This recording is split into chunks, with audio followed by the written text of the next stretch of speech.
Buenas, mi nombre es Javier García Manglano, soy economista y sociólogo, estudié la carrera de Economía y luego he hecho un doctorado en Sociología y ahora trabajo en el Instituto Cultura y Sociedad de la Universidad de Navarra. Allí dirijo un grupo que se llama Jóvenes en Transición y una de las cosas que estudiamos es la tecnología y la relación entre los jóvenes y la tecnología y qué efecto tiene en su autoconcepto, en su relación con los demás, en el modo en el que ven el mundo. Hoy quería ofreceros 3 reflexiones sobre la tecnología. 2 de ellas me parece que son más conocidas y al final haré una que es más personal. Por poner un poco el esquema de la sesión, la primera parte, es sobre el negocio de la tecnología. Creo que de esto ya ha habido mucho, pero es que entendamos qué hay detrás de la tecnología como pues un negocio lucrativo. La segunda parte será sobre la tecnología como espejo, la he llamado, y en el fondo, ahora desarrollaré más, se trata de verla como un mecanismo compensatorio. Y la tercera es la tecnología como una realidad más profunda.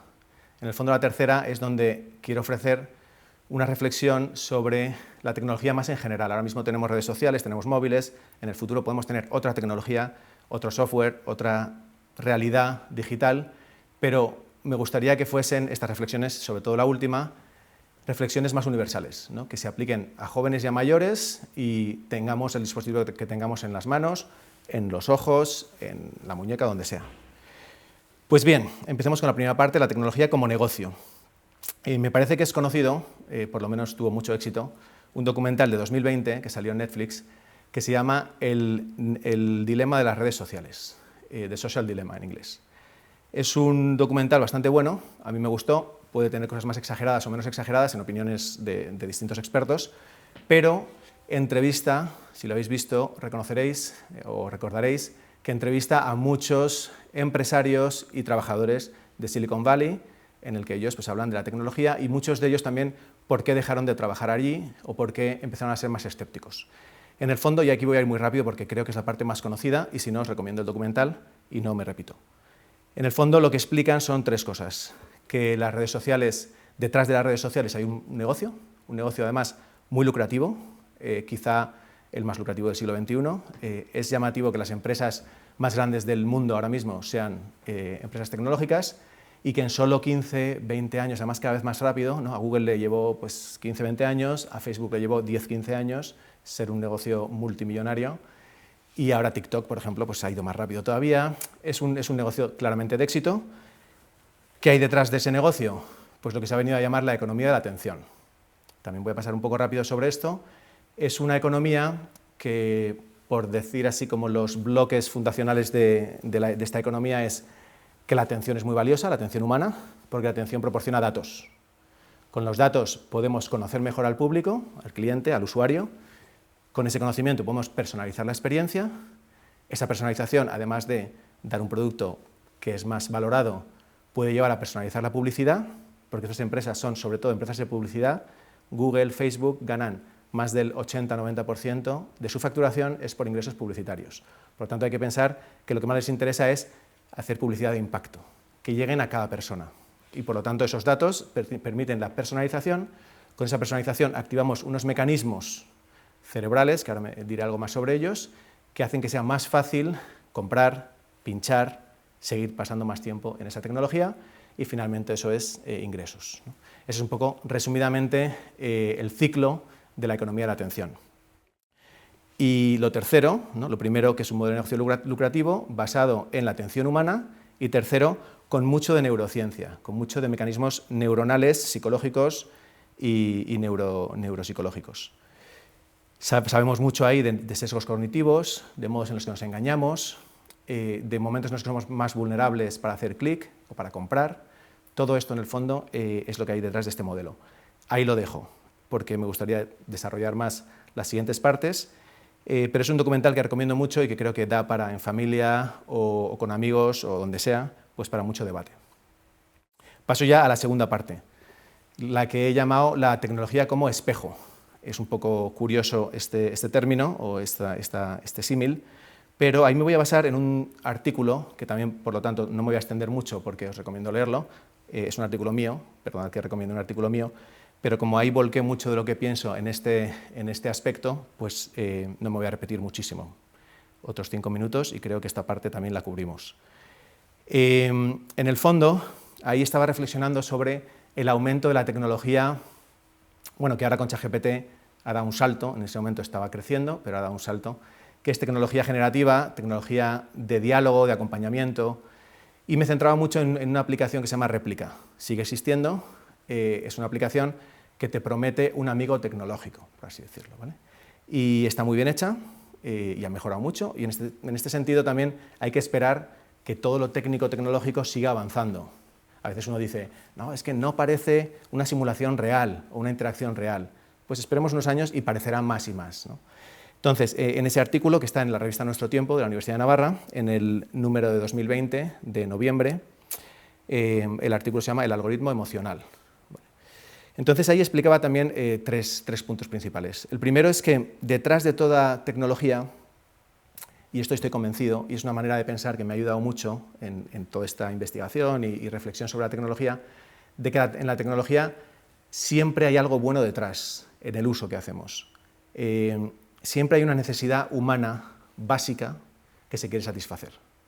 Y podemos pensar en algunas de las aplicaciones más típicas que usamos, desde Google Calendar, pues hay una necesidad de recordar tus citas. No es fácil y te ayuda, ¿no? O a veces tienes la necesidad de contactar con seres queridos que están lejos. Pues tienes Meet o tienes Zoom, tienes medios de hacerlo.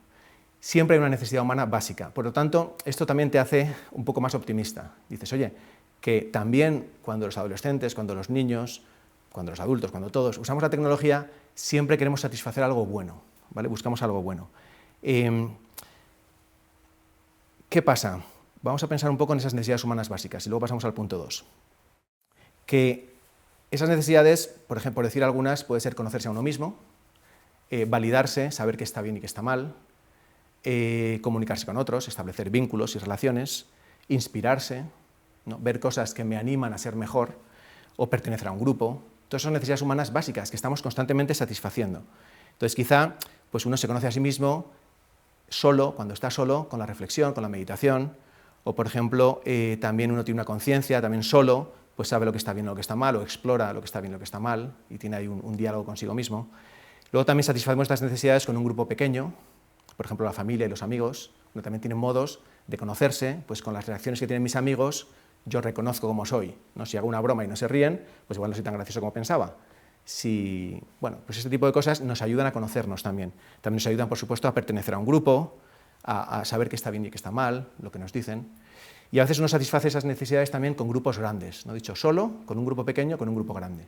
Con un grupo grande, por ejemplo, pues uno se siente parte de un país, de una cultura, o por ejemplo uno aprende normas sociales, lo que está bien y lo que está mal, pero no ya a nivel interpersonal, sino a nivel más amplio.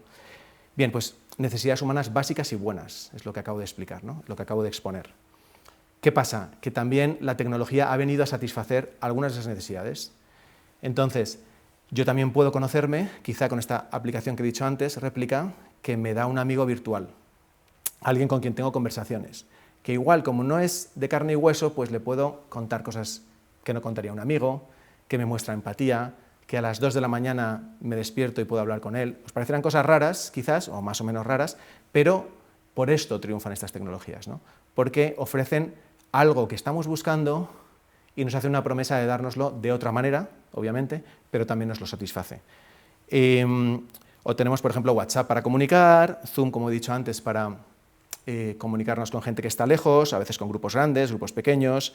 Tenemos los likes pues, para validarnos, vas bien o lo que sea, en Facebook. Tenemos Instagram, que mucha gente utiliza para inspirarse, ¿no? O TikTok, pues para también conocer una cultura, quizá, o una subcultura. Bien, o LinkedIn, por ejemplo, ¿no? Pues para sentirse parte de un grupo profesional, ¿no? Pues uno dice, yo soy parte de este gremio, y en LinkedIn o LinkedIn, pues uno lo explora eso. Bueno, pues ahí es donde, esto es la primera parte, ¿no? Necesidades humanas básicas y buenas. ¿Qué pasa? Que muchas veces el uso que hacemos de esa tecnología es compensatorio. ¿Y a qué me refiero con esto? Es el espejo que decía antes. Ahora diré una cita de ese artículo que lo ilustra. El espejo me refiero a que en la tecnología buscamos lo que no tenemos en la vida real, ¿no? Lo que echamos en falta en la vida real muchas veces lo buscamos allá. Si uno carece de afecto, puede buscar afecto allí. Si uno carece de amigos, puede buscar amigos allí. Y en el fondo esta aplicación, Réplica, por ejemplo, se ofrecía como un acompañante de inteligencia artificial al que le importas, o como alguien que está siempre disponible para escuchar y hablar, siempre a tu lado. Estos son los eslogans que ponían en la misma web. O tu amigo IA, inteligencia artificial, ¿no? Ahora ChatGPT, de hecho, después de haber hecho todos los desarrollos pues un poco de texto generativo, también está haciendo audio y está haciendo imagen, de manera que tú puedas también pues, darle una foto de algo y decirle qué es esto, y que te lo explique con voz. O sea, esa intermodalidad o multimodalidad de ChatGPT viene y será como una cosa parecida. Entonces, en todo esto, claro, en Réplica mismo, si vais a la web, veréis que hay casos de gente encantada con el servicio. Y muchos de ellos dicen, pues, no sé, he pasado por un mal momento y mi Réplica me ha ayudado. Por las conversaciones que he tenido, porque siempre es animante, porque siempre está ahí. Dicen estas mismas cosas que, bueno, que igual son reales o igual son estrategias de marketing y no existe ni siquiera esa gente que lo dice, pero en todo caso, ahí es donde estaba con el espejo, ¿no? La frase principal que quería leer es, dime cómo usas las herramientas tecnológicas y te diré qué te falta, ¿no? La tecnología es como un espejo a la inversa. Un espejo normal permite ver lo que tenemos, pero el espejo de la tecnología refleja lo que no tenemos. Dime cómo usas las herramientas digitales y te diré qué te falta. Creo que también de una manera, y paso al punto 3, a la hora de educar y a la hora de pensar en cómo fomentar un mejor uso de las tecnologías, creo que tenemos que hacer más énfasis en lo real, en que sea no un no a lo virtual, no un no a lo digital, sino un sí a lo real, un sí a lo presencial. Y de esa manera también satisfaremos las necesidades, los anhelos que están en el corazón de todo ser humano. Hay otra frase allí, en el artículo del algoritmo emocional, que dice, confluyen dos procesos en toda esta fascinación por este tipo de tecnologías. Dos procesos. Por un lado, el enorme progreso de la inteligencia artificial en su capacidad de simulación. Y si nos parece que no, mejorará. Por otro lado, un notable deterioro de los vínculos humanos. Aislados, sin relaciones profundas, sin tiempo de calidad con familiares y amigos, sin alguien que nos escuche con paciencia y nos quiera sin condiciones, la alternativa de un chatbot, de un acompañante digital, deja de parecer pobre. En el desierto emocional de las relaciones superficiales, una aplicación capaz de simular empatía puede parecer un oasis. El peligro es que sea solo un espejismo. Y concluyo también en ese artículo, ningún sustituto tecnológico, por muy avanzado que parezca, podrá colmar los deseos infinitos de felicidad que estamos condenados a sentir y llamados a satisfacer. Bien, pues ahí termino la segunda idea, porque quiero dejar mucho, como he dicho antes, para la tercera.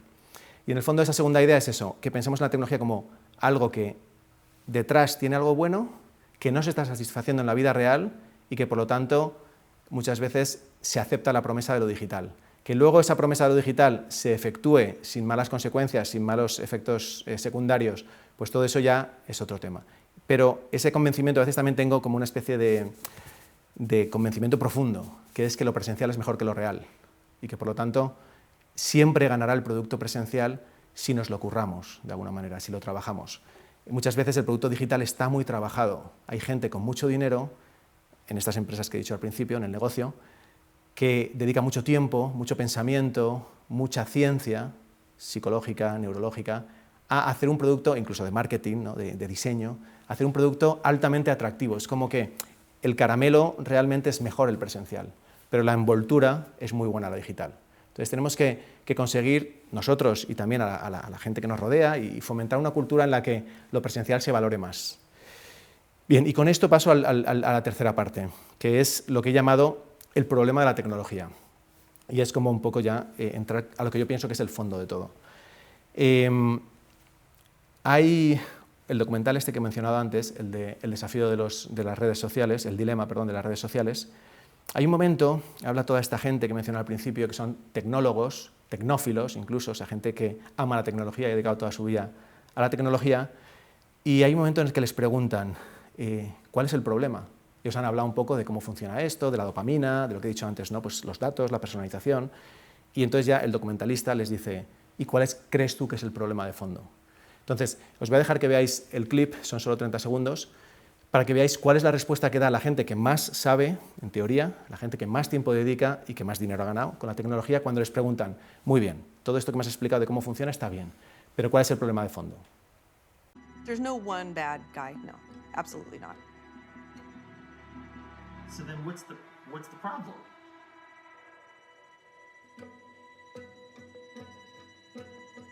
Is there a problem, and what is the problem?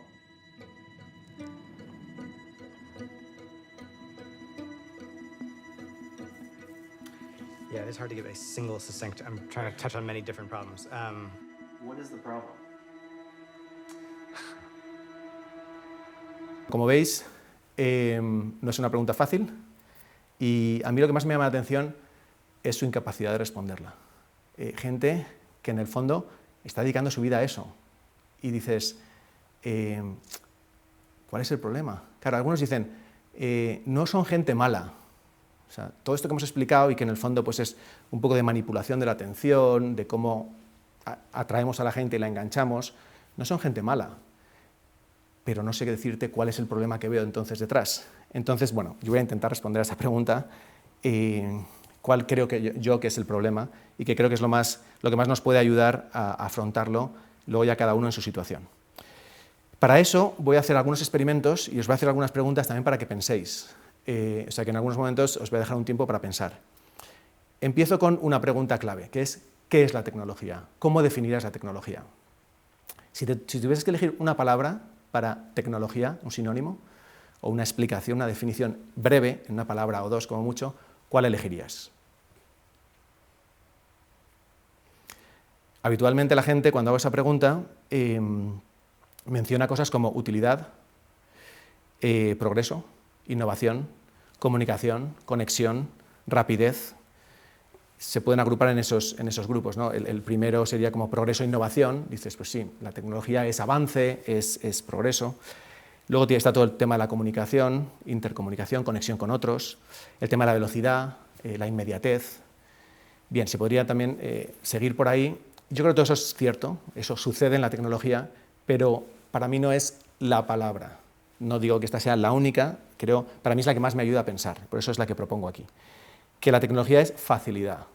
En cierto modo, sea a través de la velocidad, sea a través de la interconexión, sea a través de lo que sea, la tecnología siempre facilita algo difícil. Antes lo he dicho un poco, ¿no? Es difícil hablar con tus seres queridos cuando están lejos, tienes una videollamada.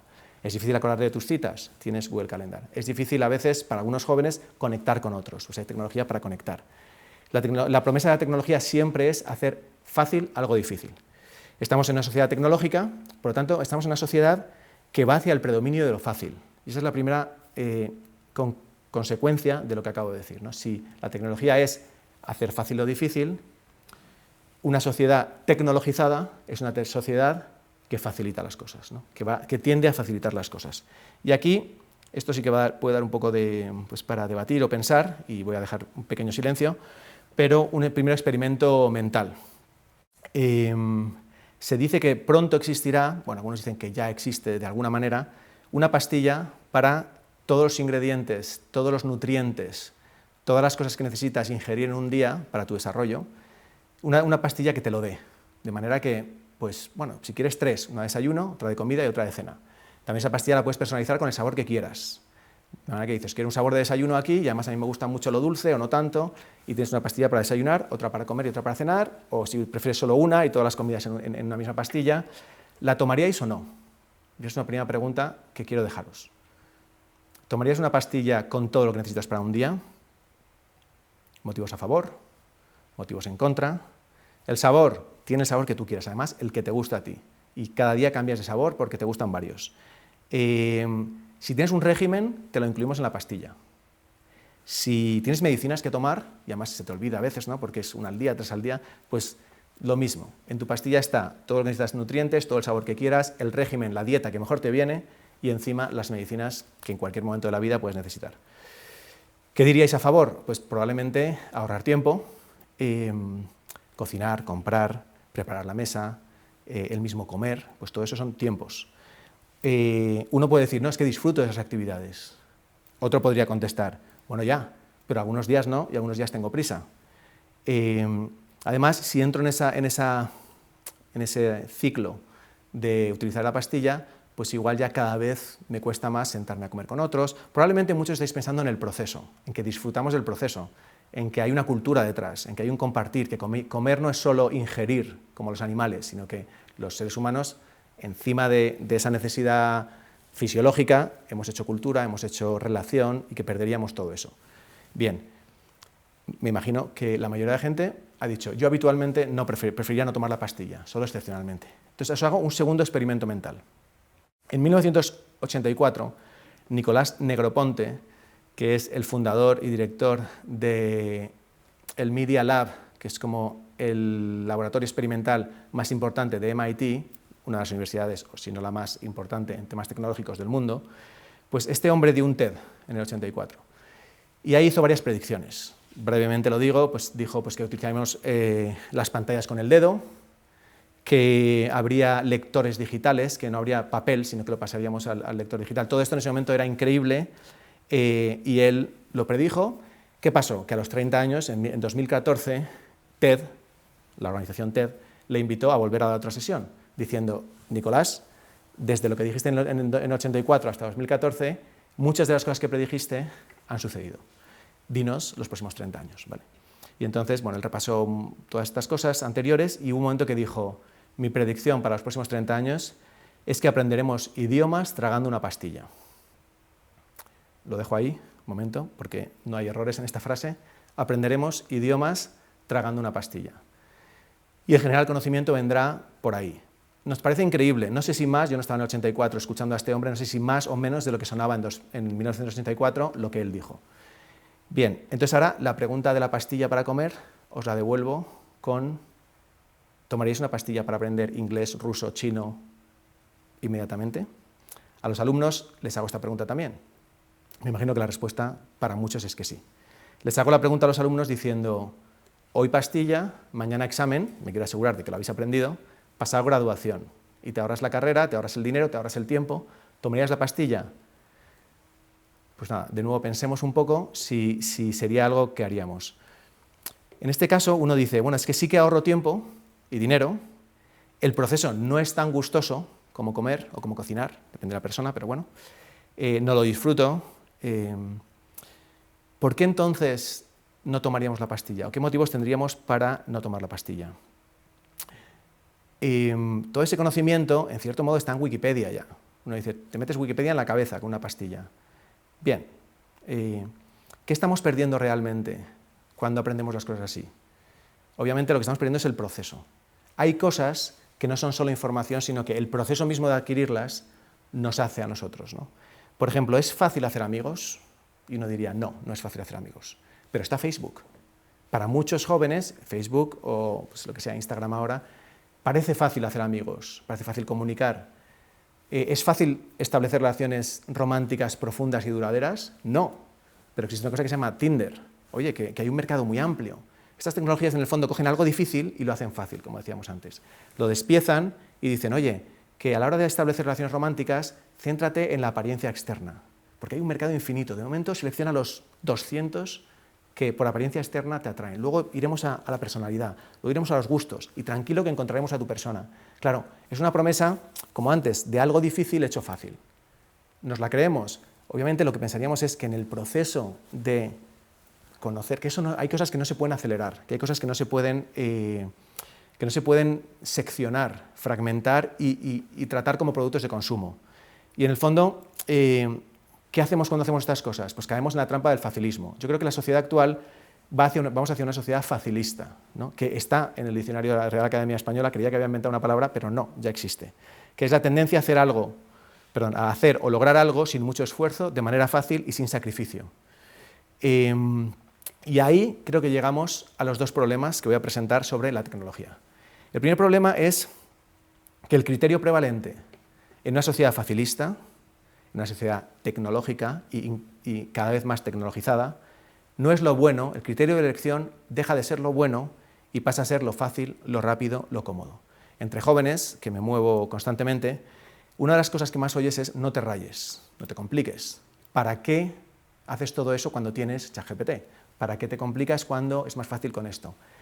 Y a veces me preocupa porque es fácil, cuando te has acostumbrado a conseguir las cosas de esa manera, sin esfuerzo, es fácil caer en la tentación de ahorrar procesos. ¿Para qué voy a hacer todo el proceso si puedo tener resultado?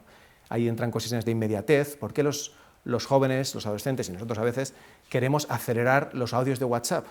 Porque ellos cada vez más quieren ver las series a 2 velocidades, a 1,5. Sí, esto está pasando ahora mismo, que se ponen las series y dicen, oye, si puedo ver el doble de capítulos en el mismo tiempo, ¿por qué no hacerlo?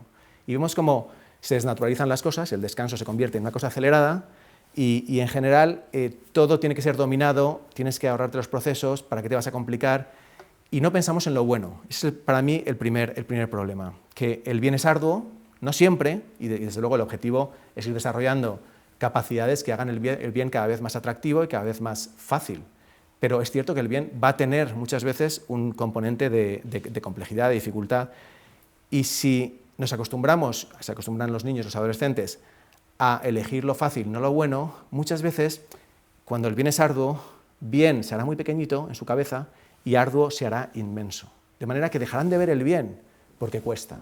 Yo muchas veces les digo a los jóvenes que el peligro que veo en sus vidas no es la adicción. Parece que están adictos, parece que están muy enganchados. Ahí muchas veces están con amigos. O sea, que no es una cuestión tanto de adicción, pero sí de mediocridad. Porque muchas veces lo que hacen es elegir lo fácil en vez de lo bueno. Rebajar sus aspiraciones porque me van a costar. Y no sé si me compensa el esfuerzo, no sé si me compensa el sacrificio. Diré más cosas al final en la conclusión. Primera conclusión, entonces, la tecnología hace las cosas fáciles. El primer peligro es que lo fácil se convierte en criterio de elección. Segunda conclusión, y os pongo también un experimento mental. ¿Qué es esto? Esto es una porcelana de un niño. Entonces, ¿cómo es frágil? ¿Por qué es frágil? Porque si la someto a una presión, empeora. Si la tiro al suelo, empeora. Se rompe y rota es peor que entera. Pues sí, existen cosas frágiles. Un segundo ejemplo, ¿qué es esto? Esto es un niño también, una figura de un niño, pero esta vez es una muñeca de goma. Es dura o resiliente. Si yo le someto a la misma presión que a la primera, se cae al suelo desde aquí y se queda igual. Porque es de goma, porque no le pasa nada. Tenemos una palabra para expresar aquello que cuando se somete a una presión externa, empeora, que es frágil.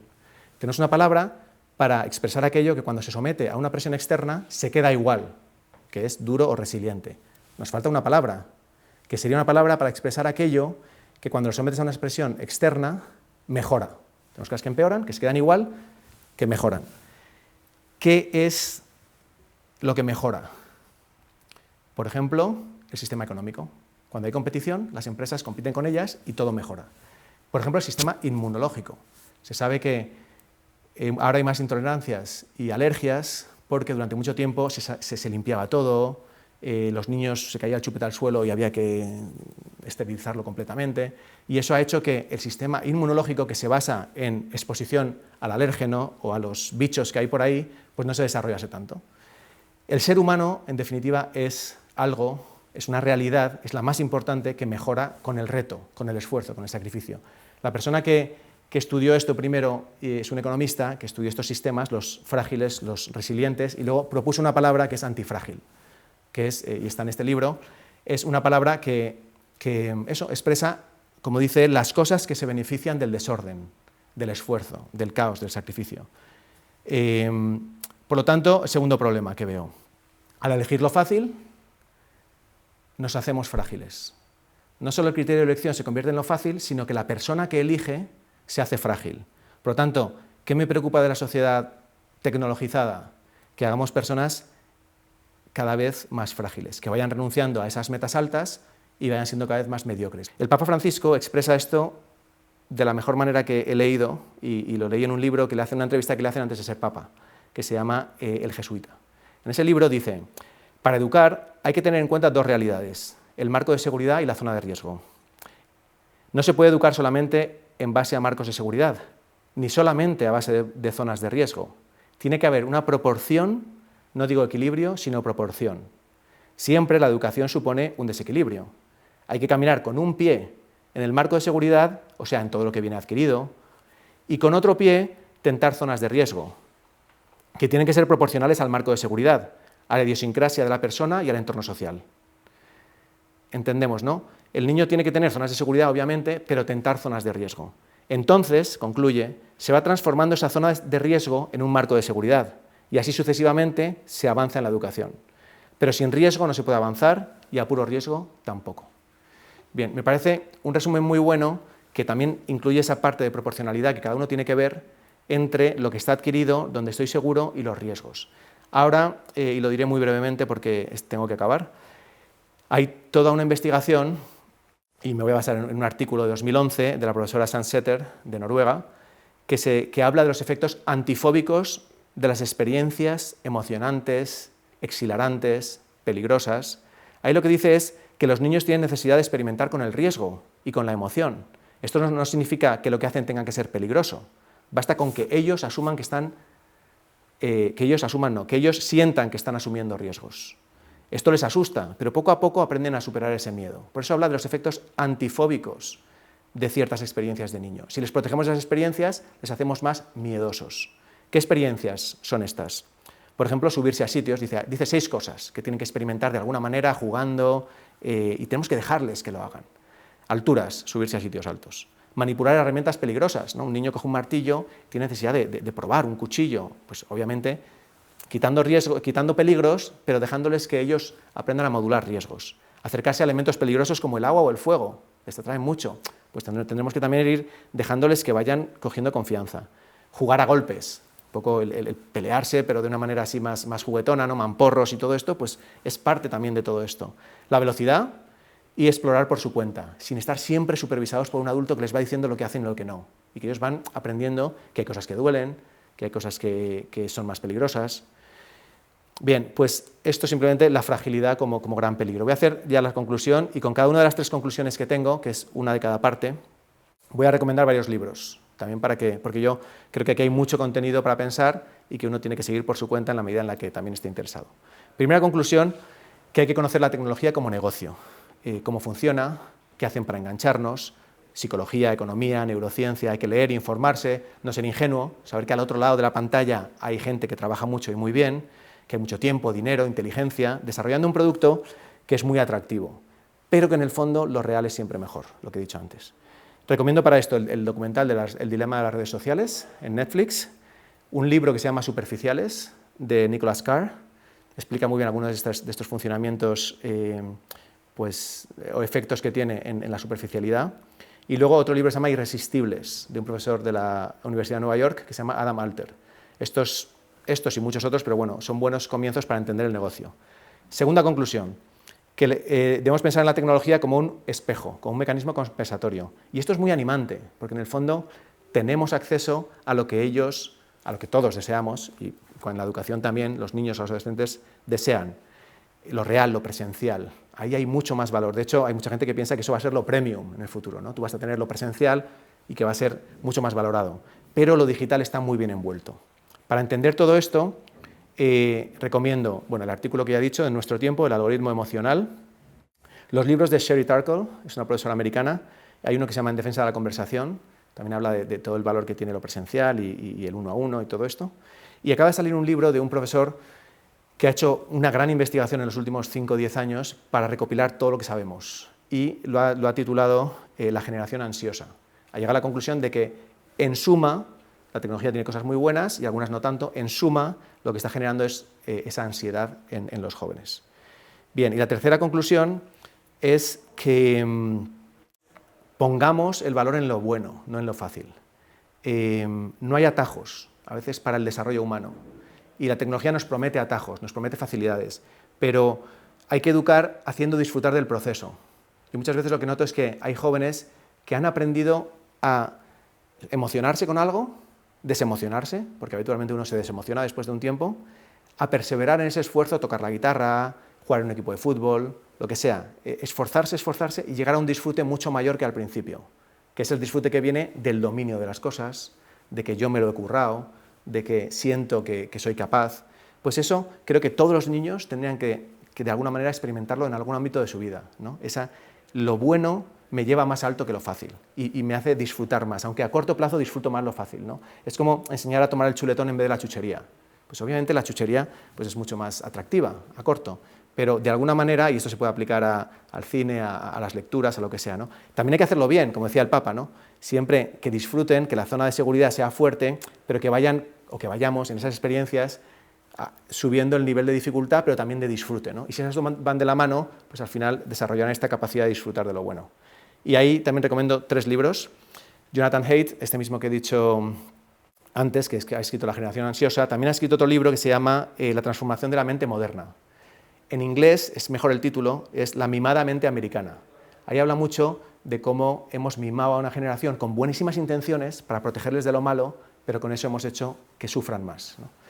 Se acaba de publicar otro libro que va por la misma línea, he leído solo el primer capítulo, que está solo en inglés todavía, se llama Bad Therapy, ¿no? Mala terapia, no sé si se traducirá al español, pero de una periodista que se llama Abigail Shrier. Y este también es muy interesante, ¿no? Cómo estamos impidiendo el desarrollo de los niños, el crecimiento de los niños. Y el tercero, es un clásico también, aunque no es muy antiguo, que se llama Grit, que significa aguante, firmeza de carácter, perseverancia, de Angela Duckworth, y también es un libro que habla mucho de la necesidad de estas cosas. También Cal Newport, que es un profesor y un speaker y tiene muchos materiales por ahí, tiene 2 libros, uno se llama Céntrate, Deep Work, que es interesante también para el trabajo, y otro se llama Minimalismo Digital. En ese también hace recomendaciones interesantes. Bien, pues con estas ideas espero que os sirvan, sobre todo que lleven a pensar, que lleven a interesarse por estos temas y a continuar desarrollando cada uno pues ese interés por ayudarse a sí mismo primero y ayudar a los demás. Muchas gracias.